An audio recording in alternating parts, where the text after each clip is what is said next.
Welcome to Today in History, our channel, where we dive daily into the most fascinating, weird, and mind-blowing events that have happened throughout time. In addition to our daily videos, we also delve into the lesser-known aspects of history, exploring the events and actions that have shaped our world. Welcome to a journey through one of the darkest chapters in human history, a time when the sacred teachings of Christianity were twisted to justify the most inhumane of practices.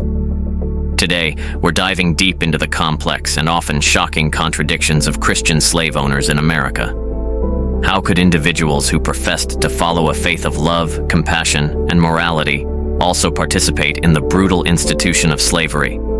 And how did their beliefs impact their views on sexual morality, especially concerning the people they enslaved? The moral compass of Christian slave owners. To understand the contradictions at the heart of Christian slave ownership, we first need to understand the moral framework of the time. The Bible, for many in the 18th and 19th centuries, was the ultimate authority on morality. Slave owners often viewed themselves as pious, upstanding members of society who were simply following the social and economic norms of their time. But here's the catch. The same Bible that they turned to for guidance also contains passages that were used to both justify and condemn slavery. On one hand, slaveholders pointed to verses that instructed slaves to obey their masters, framing slavery as a divinely sanctioned institution. On the other hand, the core message of Christianity, love thy neighbor, do unto others as you would have them do unto you, seems completely at odds with the brutal reality of slavery. Yet, many Christian slave owners found ways to reconcile these contradictions. They believed, or at least convinced themselves, that slavery was a benevolent institution that civilized and Christianized African people. This belief allowed them to maintain a sense of moral righteousness while continuing to exploit and dehumanize others. The sexual exploitation of enslaved women. But the contradictions didn't end with the general acceptance of slavery. Nowhere were these moral inconsistencies more apparent than in the sexual exploitation of enslaved women. In a society that placed a high value on chastity and sexual purity, especially for women, the widespread rape and abuse of enslaved women by Christian slave owners was a glaring hypocrisy. Enslaved women were often viewed as property, completely subject to the whims of their owners.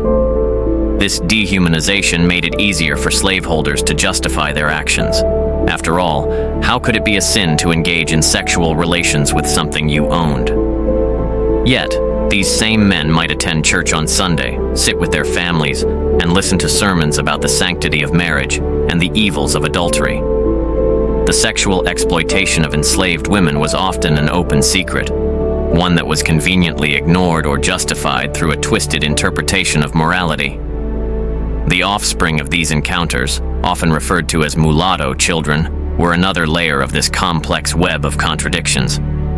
Despite being the biological children of their white owners, these children were still enslaved, further blurring the lines between family and property, morality and sin. Before we move into the next chapter, we would like to ask you for a favor. If you are enjoying the video, please support us by subscribing to our channel. Click the like button and share the video. It means a lot to us. Thank you.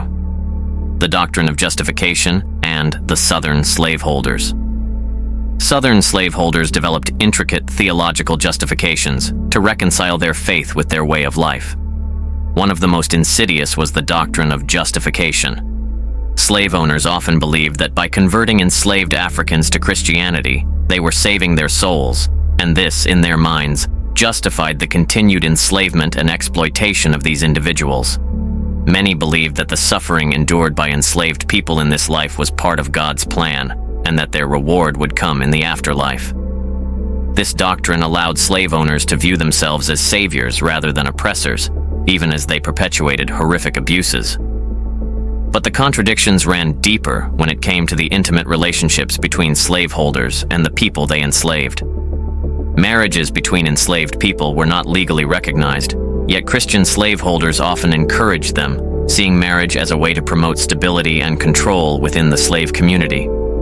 However, these marriages could be torn apart at any moment by sale, reflecting the cruel reality that, in the eyes of the law and often in the eyes of their owners, enslaved people were property, not persons. Meanwhile, the same Christian slaveholders who supported marriage among their slaves had no qualms about sexually exploiting enslaved women, further exposing the moral hypocrisy at play. The role of the church in perpetuating slavery. The church itself was not just complicit in these contradictions, it was often an active participant in them. Many Southern churches were financially dependent on the wealth generated by slavery, and as a result, they were reluctant to speak out against the institution. In fact, some denominations went so far as to officially endorse slavery, arguing that it was sanctioned by the Bible and beneficial to both the enslaved and the enslavers. Church leaders preached to congregations filled with slave owners, offering them moral reassurance that their way of life was not only acceptable, but divinely ordained. The church's failure to condemn the sexual exploitation of enslaved women further reinforced the idea that these women were less than human, unworthy of the protections afforded to white women. In some cases, churches even owned slaves themselves, using them to maintain church property or generate income. This direct involvement in the institution of slavery made it nearly impossible for the church to take a stand against the abuses that were so prevalent within it. The psychological toll on enslaved people. The contradictions of Christian slaveholders weren't just theoretical. They had a profound and devastating impact on the lives of enslaved people. Enslaved women, in particular, bore the brunt of this hypocrisy, as they were forced to navigate a world where their bodies were commodities, and their personhood was denied. The psychological toll of being simultaneously sexualized and dehumanized was immense. Enslaved women were expected to conform to the sexual morals of their owners, yet they had no agency over their own bodies. They were blamed for the very acts of violence committed against them, often portrayed as temptresses who led their owners into sin. This cruel distortion of reality served to further entrench the power dynamics of slavery, allowing Christian slaveholders to maintain their self-image as moral and just, even as they committed acts of unspeakable cruelty. For the children born of these exploitative relationships, the contradictions were equally painful. They were a living reminder of the hypocrisy of the system, often ostracized by both black and white communities, and denied the basic rights and recognition that should have come with their parentage. The abolitionist movement and the challenge to hypocrisy. As the horrors of slavery became increasingly impossible to ignore, a growing number of Christians began to challenge the moral contradictions of slave ownership. The abolitionist movement, driven in large part by religious conviction, sought to expose the hypocrisy of Christian slaveholders and to bring an end to the institution of slavery. Abolitionists argued that true Christian morality was incompatible with slavery, and they used the same Bible that slaveholders had twisted to make their case. Figures like Frederick Douglass, himself a former slave, spoke powerfully about the moral failings of Christian slaveholders, exposing the lies and justifications that had been used to prop up the system. The abolitionist movement forced the nation to confront the deep contradictions at the heart of its social and religious fabric. It challenged the idea that one could be a good Christian while participating in such a profoundly evil institution, and it called on all people of faith to live up to the true teachings of their religion. The legacy of hypocrisy and its impact on modern society. The legacy of the contradictions between sexual morality, Christianity, and slavery continues to haunt American society today. The deep wounds inflicted by the institution of slavery and the moral hypocrisies that sustained it are still felt in the ongoing struggles for racial justice and equality.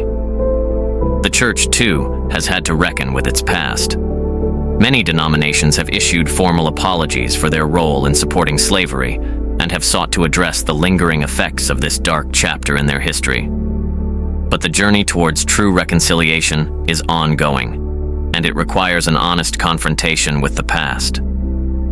For modern Christians, The history of slavery offers a sobering lesson in the dangers of moral complacency and the ease with which religious teachings can be twisted to serve the interests of power. It's a reminder that true morality requires not just faith, but courage.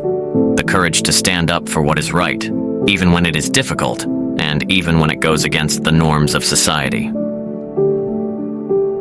Reflecting on the past, shaping the future. The story of Christian slaveholders is not just a tale of the past. It's a story that continues to resonate today. It challenges us to reflect on our own beliefs and actions, to consider how we might be complicit in systems of injustice, and to strive for a world where morality is not just preached, but practiced. As we look back on this history, let it be a call to action, a call to ensure that the lessons of the past are not forgotten, and that we work to build a future where the contradictions of our own time are confronted with honesty, integrity, and a commitment to true justice. Thanks for joining us on this exploration of sexual morality, slavery, and the contradictions of Christian slave owners. If you found this discussion thought-provoking, don't forget to like, subscribe, and hit the notification bell. Share your thoughts in the comments below. How do you think we can learn from this history to address the issues we face today? Until next time, keep questioning, keep learning, and keep pushing for a better world.